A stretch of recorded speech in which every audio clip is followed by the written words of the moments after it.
Carol Clay is a woman who was labeled as hysterical by her doctor because of the pain she was experiencing, according to an article by the Washington Post by journalist Lindsay Bever. For context, Carol is a 68-year-old woman who experienced years of chronic pain due to arthritis, degenerative disc disease, and spinal stenosis. One day when she was staying at the hospital, her doctor wrote on her medical record that she was crying hysterically. She was crying because the pain she was experiencing was so severe that she couldn't stand, sit, or walk.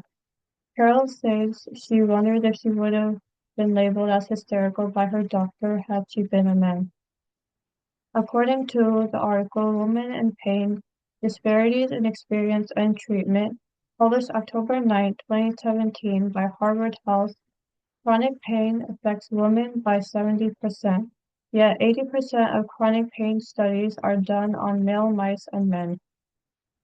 Today we're going to be discussing why Congress must address the issue of women's health. We'll be looking at the problem, causes, and solution. We have a clear problem: gender bias in the healthcare industry.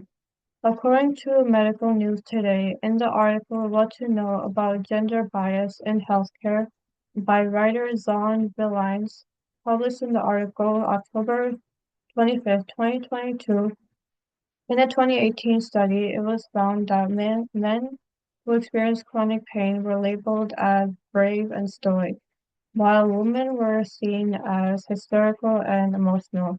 This goes to show the implicit bias and discrimination women have to face in the healthcare industry. In the article, women in chronic pain are often the first to pretend they're fine, by writer Lisa Ryan states that chronic pain counselor Rachel Noble says that women often feel that they have to be seen as perfect and meet expectations. As a result of this causes them to not prioritize their health, and it causes them to be seen as overachievers, and anything outside of what is viewed as positive is seen as a weakness.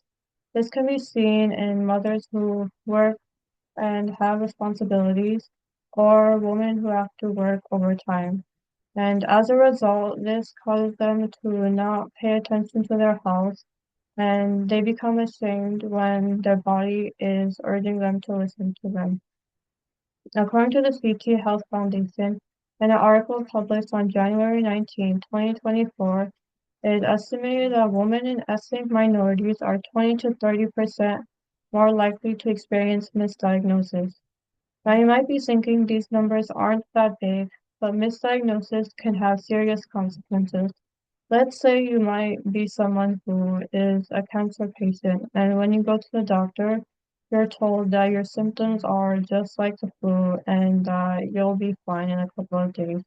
You would be pretty upset, right? Well, this is a reality many women have to experience.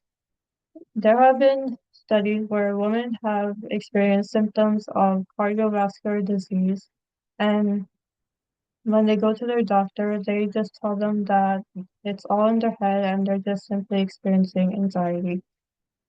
We know this is a clear problem, so let's look at the causes. The main causes are that women's pain isn't taken seriously compared to men, and there is a lack of funding for women's health. There is a clear difference between the way women and men are treated by healthcare providers.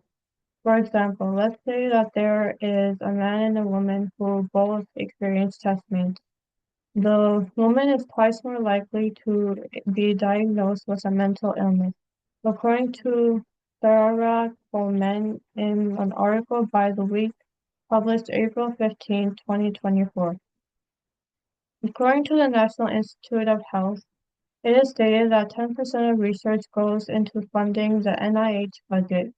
Women make up a large proportion of our society, and not including them in clinical studies and research does a huge disservice to those who experience pain.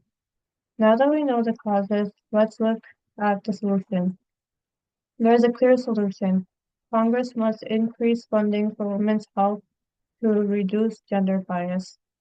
According to an article by Pearl published September 12, 2024, it is stated that an increase in funding for women's health would be able to boost the economy by 1 trillion annually by the end of the year.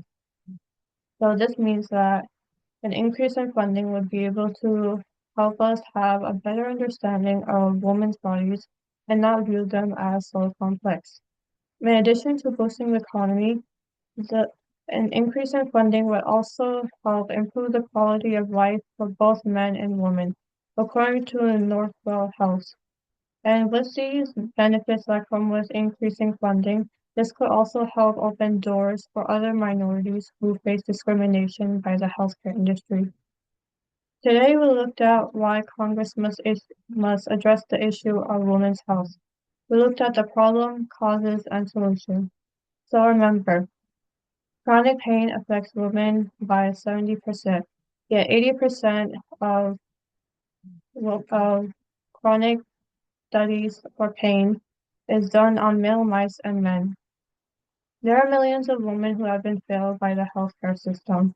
And just like Carol, there might be a woman in your life who probably didn't feel heard properly by their doctor or healthcare provider. The next time you might find yourself at the doctor's office, try to be aware of how gender bias plays a role in your life.